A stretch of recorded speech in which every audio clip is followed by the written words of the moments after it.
The Sterling Manor sat atop the rolling hills of Blackwood, a structure of glass and steel that seemed to watch the town below with cold indifference. Inside, everything was perfect. The air smelled of expensive lilies and polished mahogany. Arthur Sterling, a man whose name was synonymous with global shipping empires, sat at the head of the long oak table, his eyes fixed on the financial reports displayed on his tablet. Opposite him sat Eleanor, a woman of grace and calculated silence, sipping tea that had long gone cold. Between them sat Julian, their 24-year-old son. He was the pride of the family, handsome, educated, and the survivor of a horrific kidnapping attempt that had gripped the nation 2 decades ago. "The gala is on Saturday, Julian," Eleanor said, her voice smooth like silk. "It is important that you are seen. The legacy depends on the image of stability." Julian nodded, though his eyes remained distant. "I know, Mother. I'll be there." In the corner of the room, standing like a shadow against the velvet curtains, was Elena. She was 60 years old, with silver hair pulled back in a tight, painful bun. She had served the Sterlings since before Julian was born. She had cleaned their floors, cooked their meals, and kept their secrets. But tonight, the tray in her hands was shaking as Elena moved to clear the plates, a glass of water tipped over. The crystal shattered against the marble floor, the sound echoing like a gunshot in the silent room. Arthur frowned, his eyebrows knitting together. "Elena? That's the second time this week. Are you feeling well?" Elena didn't move. She didn't reach for the glass shards. Instead, she looked directly at Julian, then at Arthur. Her eyes, usually lowered in respect, were now burning with a desperate, terrifying light. "I cannot do it anymore," she whispered. Her voice was thin, but it cut through the room's tension. Eleanor set her teacup down with a sharp clink. "Elena, please. If you need a break, we can discuss this in the morning." "There is no more morning for this lie, madam," Elena said, her voice growing stronger. She stepped away from the table, ignoring the broken glass. "For 22 years, I have watched you love a ghost. For 22 years, I have carried the weight of what happened that night in the summer house." Arthur stood up, his presence commanding and tall. "Elena, you are tired. You are speaking nonsense." "Is it nonsense, Arthur?" Elena asked, using his first name for the first time in 2 decades. The air in the room seemed to freeze. "Is it nonsense that the boy who was returned to you after the kidnapping wasn't the boy who was taken?" The silence that followed was heavy, suffocating. Julian looked between his parents and the woman who had practically raised him. "Elena, what are you talking about?" "I'm right here." Elena turned to Julian, tears finally spilling down her weathered cheeks. "You are a child of this house, Julian. I have loved you as my own. But you are not a Sterling. The real Julian never came back from that woods. Your father knew. He couldn't lose the inheritance. He couldn't lose the image." Arthur's face turned a ghostly shade of white. Eleanor's hand flew to her throat. "Get out," Arthur hissed, his voice trembling with a mixture of rage and panic. "Get out of this house now." "I'm going," Elena said, reaching into her pocket and pulling out a small, tarnished silver locket. She placed it on the table amidst the expensive silverware. "But the truth is out now. You can't bury it again. The foundation of this house is built on a grave, and it's finally sinking."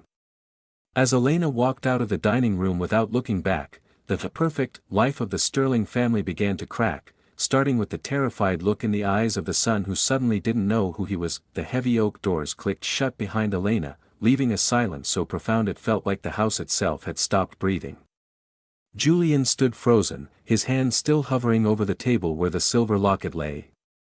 It looked ancient, a piece of cheap metal that looked utterly out of place in a room filled with gold and fine china. "Father?" Julian's voice was barely a whisper. "What is she talking about?" Arthur Sterling did not look at his son. He was staring at the locket as if it were a poisonous snake. His knuckles were white as he gripped the edge of the table. She's lost her mind, Julian. Years of service, the stress, she's hallucinating. I'll have Dr. Eris call her tomorrow. She needs professional help. She didn't look crazy, Arthur, Eleanor interrupted. Her voice was trembling, and for the first time in his life, Julian saw his mother's mask slip.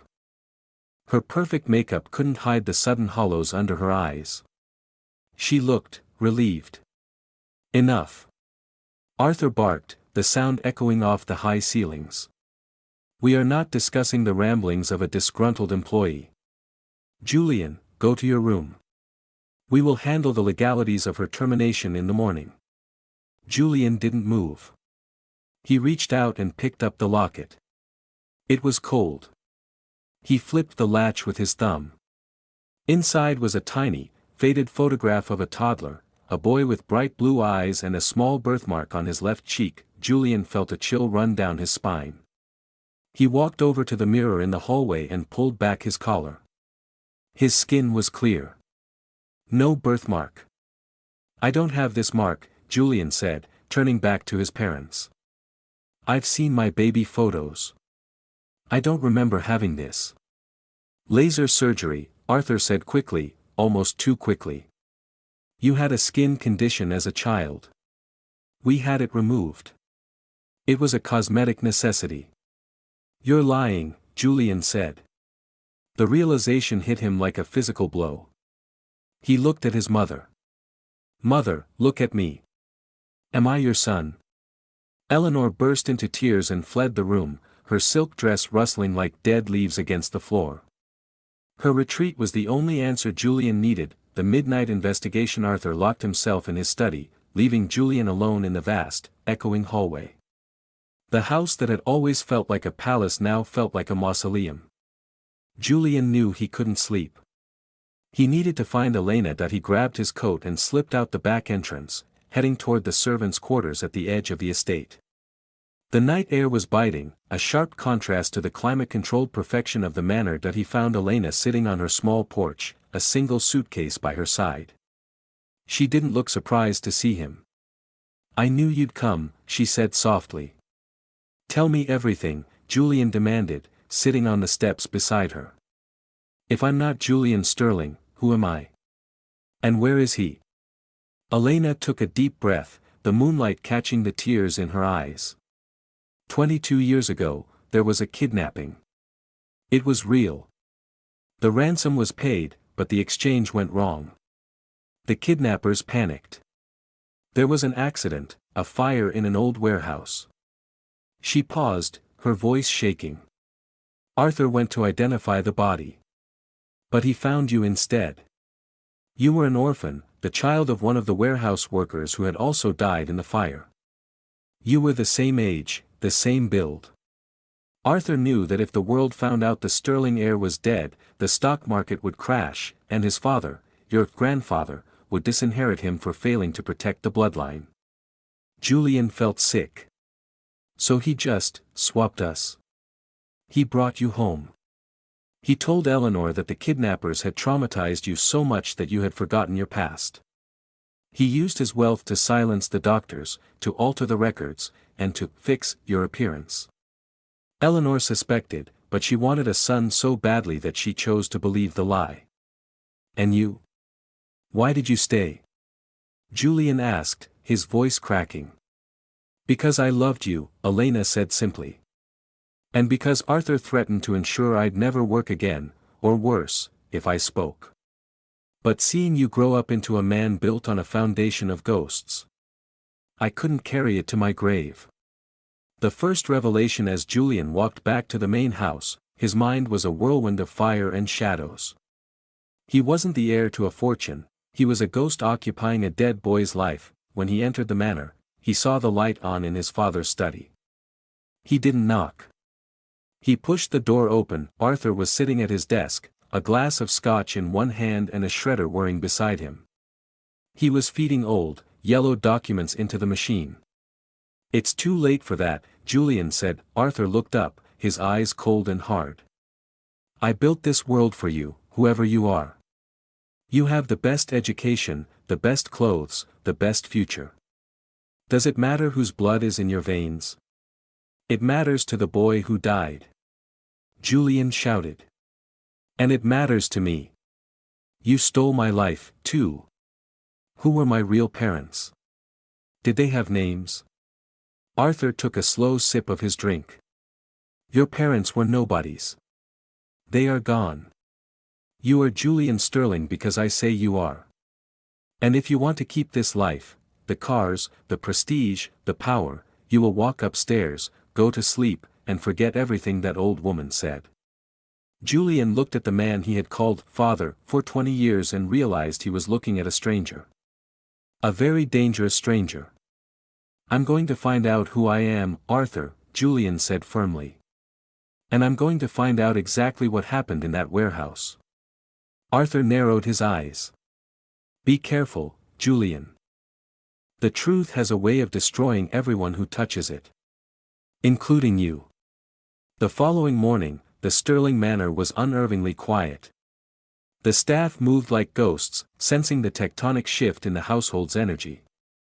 Arthur had already left for the city, likely to consult with his legal team and fix the Elena problem.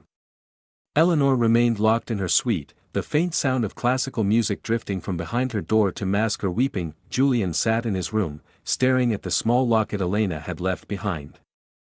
He realized that for 24 years, he had been living a scripted life. Every birthday, every graduation, every family memory was a scene in a play written by Arthur Sterling.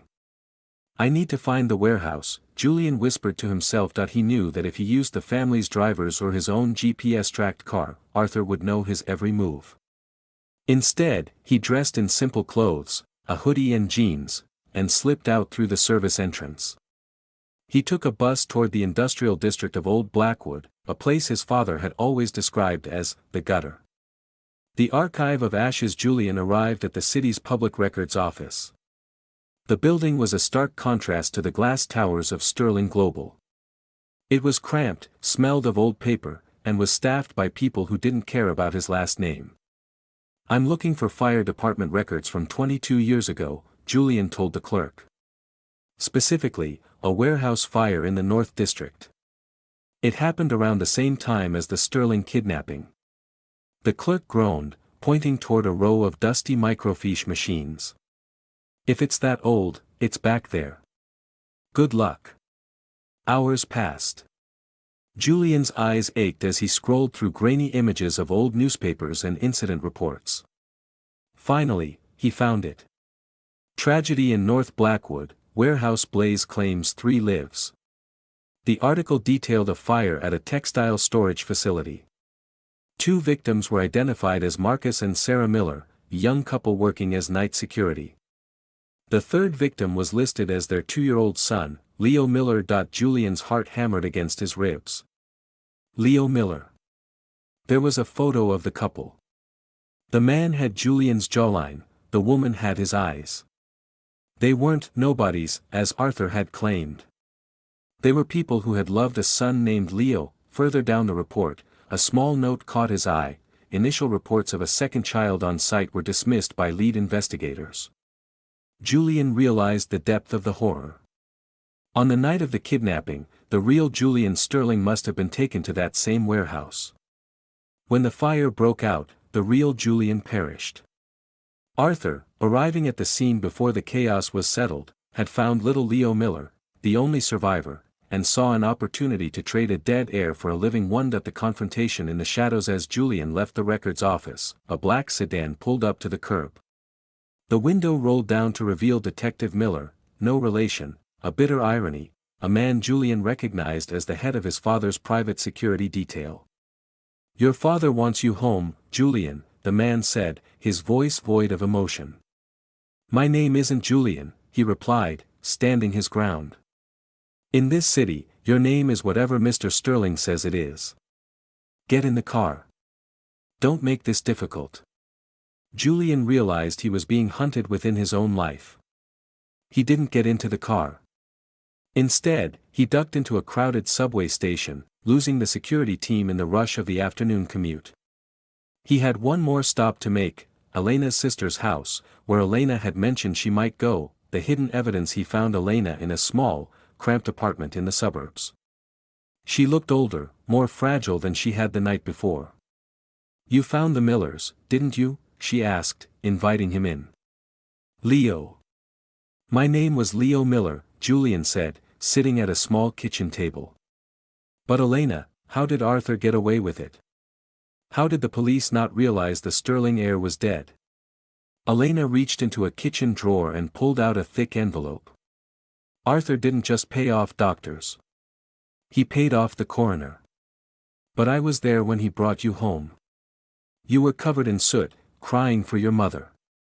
He forced me to wash you, to dress you in Julian's clothes. But I kept something."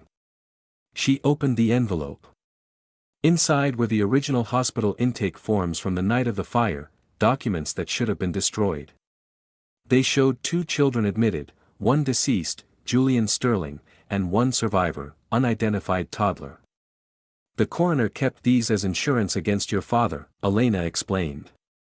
"When he died last year, he left them to me. He knew I was the only one with a conscience left in that house." Julian looked at the papers. This was the proof. This was the hammer that could shatter the Sterling Empire. "If I go public with this, Arthur will lose everything," Julian said. "The company, the reputation, he might even go to prison for fraud and kidnapping." "He didn't kidnap you, Leo," Elena said softly. "But he stole your soul to save his money." Suddenly, the front door of the apartment was kicked open. Arthur Sterling stepped inside, flanked by 2 large men. He didn't look angry, he looked disappointed. "I told you the truth would destroy you, son," Arthur said, his eyes fixated on the envelope in Julian's hand. "Give me the papers." The small apartment felt like a trap. The scent of Elena's herbal tea was replaced by the cold, metallic aura of Arthur Sterling's presence. The 2 guards stood like stone pillars by the door, blocking the only exit. Arthur adjusted his silk tie, his eyes scanning the modest room with disgust. "Look at this place, Julian. Or should I call you Leo? Look at the poverty, the smallness of it. This is the life you were meant for. A life of struggle, of counting pennies, of being a nobody. I gave you the world. I gave you a name that opens every door on this planet." Julian clutched the envelope to his chest. "You didn't give me a life, Arthur. You gave me a cage made of gold. You let my real parents be buried without their son, and you let the real Julian be erased so you could keep your board seats." Arthur took a slow step forward. "I saved you. You were an orphan in a burning building. I gave you a mother who adored you and a future that billions would kill for. What has the truth given you so far? Fear? Uncertainty? It gave me my name back, Julian." "Leo," replied firmly. Arthur sighed, a sound of genuine weariness. "Names are just words. Power is real. Those papers in your hand. They are paper and ink. They can burn just as easily as that warehouse did." He turned his gaze to Elena. "And you, Elena. I underestimated your sentimentality. I thought 20 years of a high salary and a roof over your head bought loyalty. I was wrong." One of the guards moved toward Elena. Julian stepped in between them. "Don't touch her," Julian warned. "I've already sent a digital copy of these files to a cloud drive. If I don't check in by midnight, they go to the Blackwood Gazette and the Federal Bureau of Investigation." It was a lie. A desperate, calculated bluff. He saw a flicker of doubt in Arthur's cold eyes. For the first time in his life, Julian saw the great Arthur Sterling hesitate. "You're bluffing," Arthur hissed. "Try me," Julian countered. "You taught me how to negotiate, remember? Always have a backup plan. Well, this is mine. You let us walk out of here, and we talk. But not as father and son. As enemies." Arthur stared at Julian for a long minute. The silence was thick with the possibility of violence. Finally, Arthur signaled his men to stand down. You have 24 hours to bring those originals to the manor, Arthur said, his voice dropping to a dangerous whisper. If you do, I will set up a trust fund for you, $10 million, and you can disappear. You can be Leo Miller in some quiet corner of the world. But if you try to destroy the sterling name, I will make sure you and this woman are erased before the sun rises. Arthur turned and walked out, his men following close behind. The roar of the sedan's engine faded into the distance. Elena collapsed into a chair, her face ghostly pale. He won't let you live, Leo. Even if you give him the papers. He can't risk the secret ever coming out. I know, Julian said, his mind racing. That's why we aren't going to wait 24 hours. And I'm not going to the police yet. There's one person who can stop Arthur without a single shot being fired. Who? My mother. Eleanor. Julian returned to the Sterling estate under the cover of night. He didn't go through the gates. He used an old service tunnel that Elena had told him about years ago, used by staff during the Victorian era. He slipped into the main house and made his way to Eleanor's private wing. He found her in the sunroom, staring out at the dark gardens. She looked fragile, like a piece of porcelain that had been glued back together too many times. Mother, he whispered. Eleanor turned, startled. Julian? You shouldn't be here. Arthur he is in a terrible state. He's looking for you. I know what he did, Mother. I know I'm Leo Miller. Eleanor's eyes filled with tears. She didn't deny it. She didn't look away. I knew the moment he brought you home, she sobbed. You had a different way of tilting your head. You laughed differently. But my Julian was gone, and my heart was a hole. I needed you to be him. I'm so sorry, Leo. I'm so sorry. If you are sorry, help me, Julian said, kneeling beside her. Arthur is planning to destroy the evidence and likely kill Elena. He's obsessed with the legacy. But the legacy is a lie. Help me end this. Not for me, but for the boy who actually died. Eleanor looked at her son, the boy she had raised, if not the one she had birthed. A spark of strength returned to her eyes. Arthur keeps a private ledger, she whispered. In the safe behind the library portrait. It's not just about you. It's a record of every bribe, every payoff he made to cover up the fire and the swap. He keeps it because he doesn't trust anyone, not even his own memory. Do you have the code? Eleanor reached into her jewelry box and pulled out a small gold key. The code is the date of the real Julian's birth. He thought it was a poetic irony. But this key opens the inner compartment. Part 5, The Library of Secrets. The air in the library felt heavy, thick with the scent of old leather and the weight of 1,000 lies. Julian moved through the shadows, his heart thumping like a trapped bird. Every creak of the floorboard sounded like a thunderclap. He reached the grand portrait of the first Sterling patriarch, a stern man whose eyes seemed to judge him for his intrusion. That he pushed the frame aside, revealing the cold steel of the hidden safe, the birth date. Julian hesitated. He didn't even know the real Julian's birthday. He had celebrated his own birthday on the same day for 24 years, but was it the same? He tried the date he knew, October 12. Click, the safe door groaned open. Inside lay stacks of bonds, several passports, and a small, black leather-bound ledger. Julian grabbed the book and used the gold key Eleanor had given him to unlock its clasp. He flipped through the pages.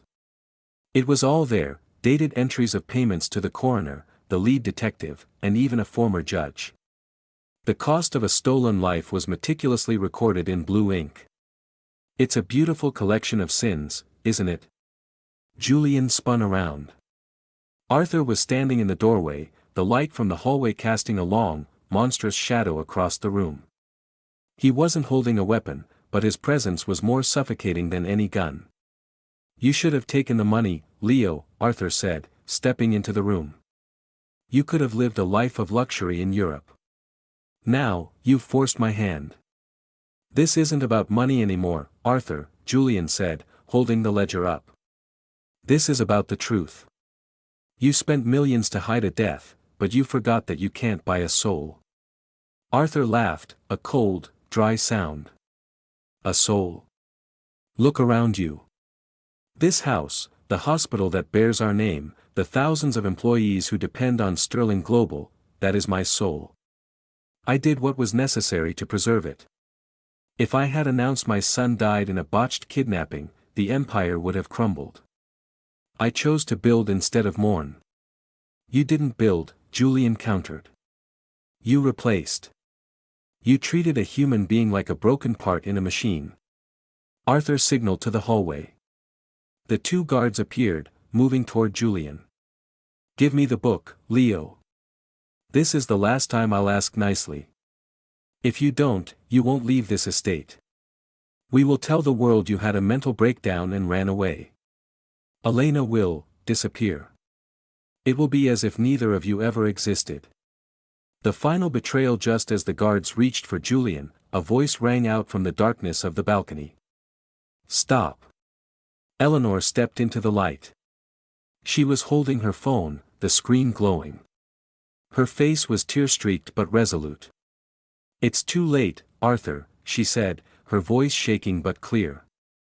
I've been on a live conference call with the board of directors and the chief of police. They've heard everything.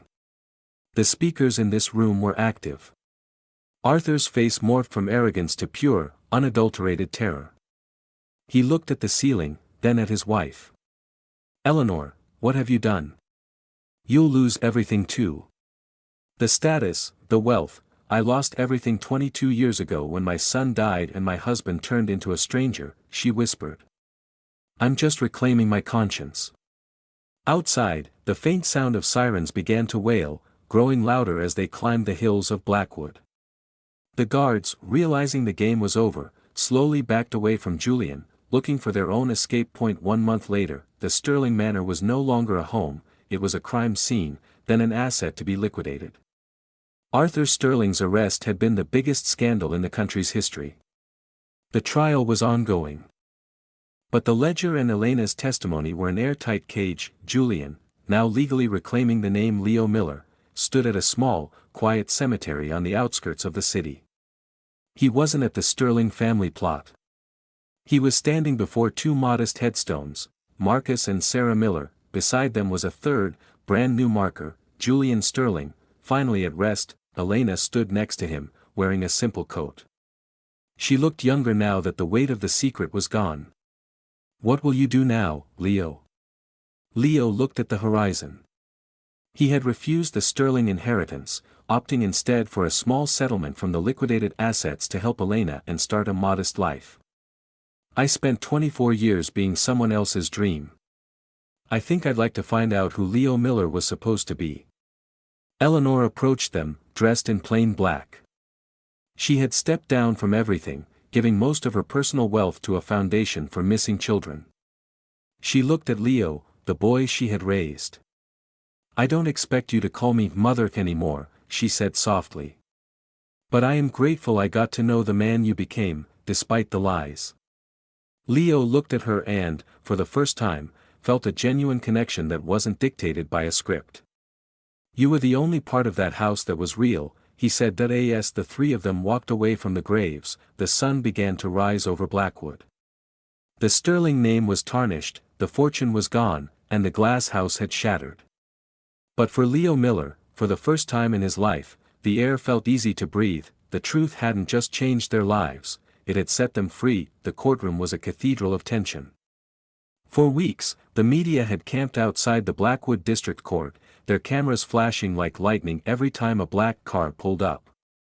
Inside, the air was thick with the smell of floor wax and the hushed whispers of journalists. Arthur Sterling sat at the defense table. He looked different, smaller, somehow. The sharp lines of his expensive suit seemed to hang loosely on a frame that was rapidly aging. Beside him sat a team of 4 lawyers, men with silver hair and golden watches, whose job it was to turn a mountain of evidence into a molehill of misunderstandings. All rise, the bailiff announced. Judge Harrison, a woman known for her ironclad adherence to the law, took her seat. We are here for the matter of the people versus Arthur Sterling. Counsel, proceed with the testimony of the lead witness. Leo, formerly Julian, stood up. He felt the eyes of the world on his back. He wasn't wearing a designer suit today, he wore a simple charcoal jacket. He walked to the stand, placed his hand on the Bible, and swore to tell the truth, the very thing he had been denied for 24 years.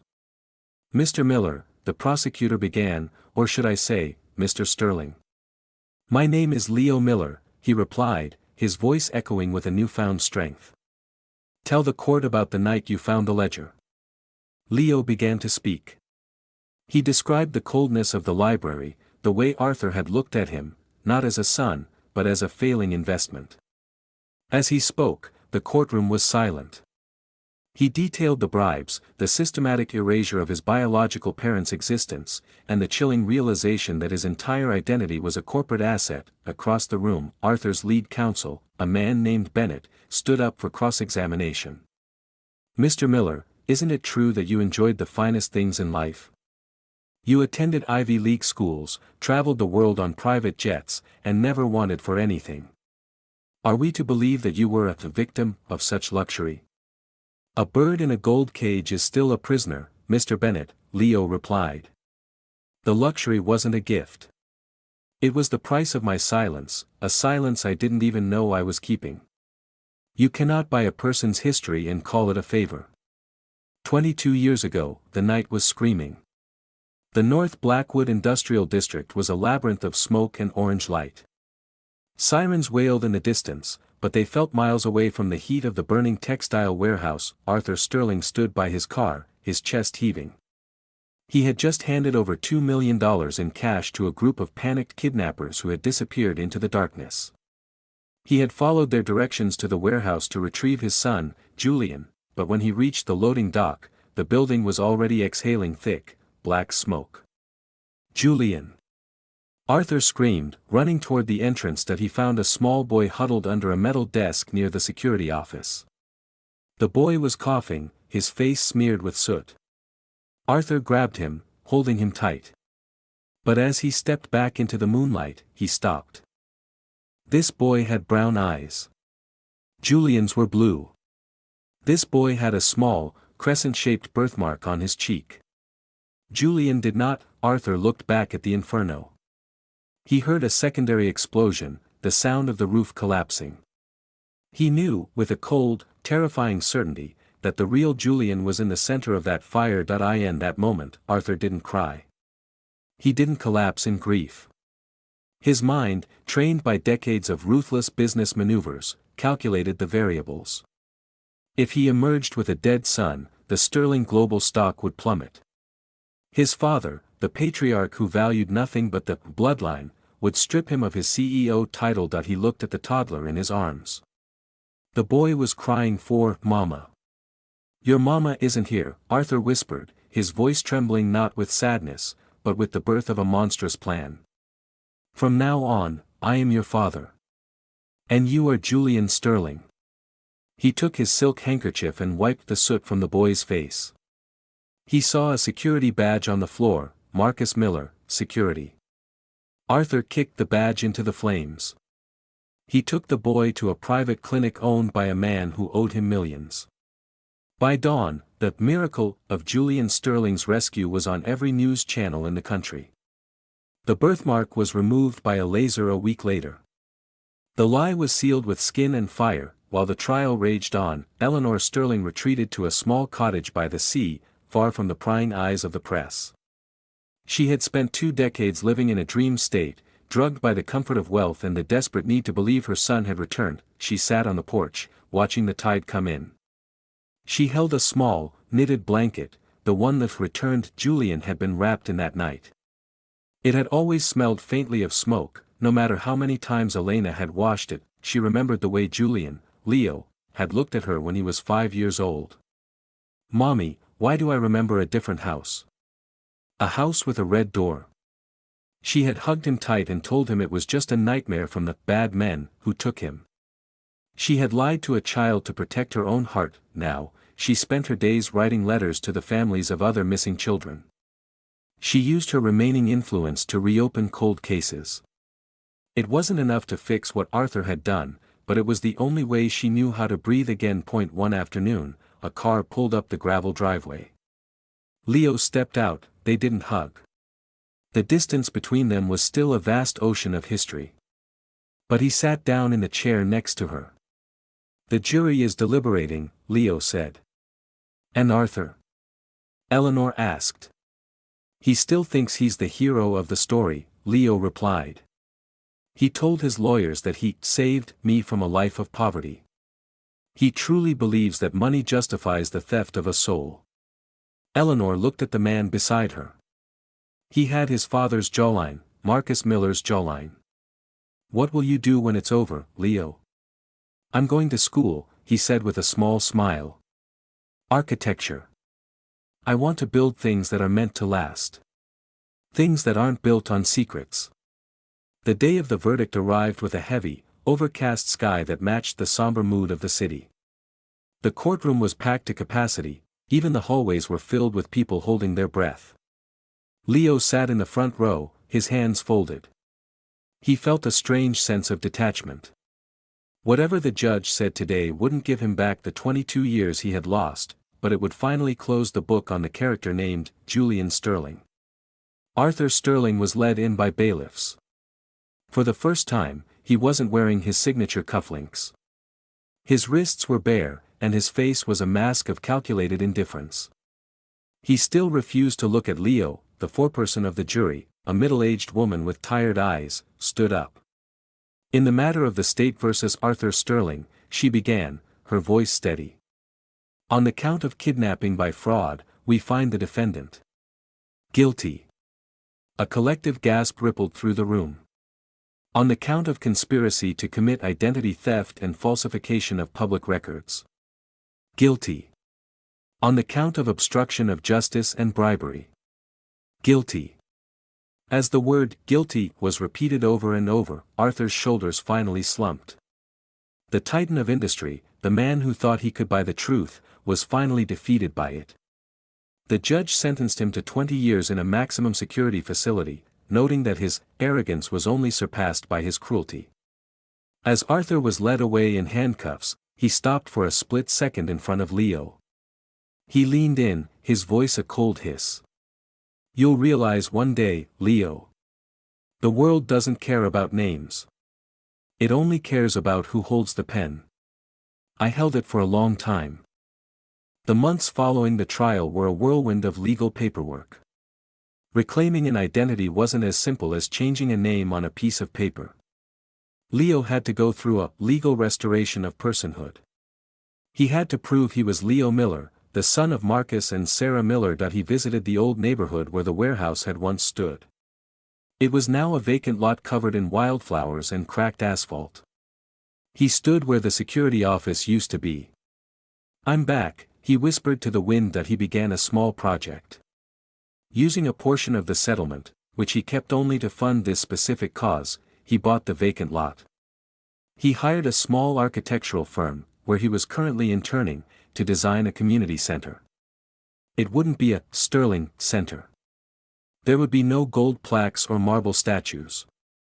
It would be a place for children of workers, a place with a library and a safe playground. He named it the Miller House. Elena joined him on the board of the center.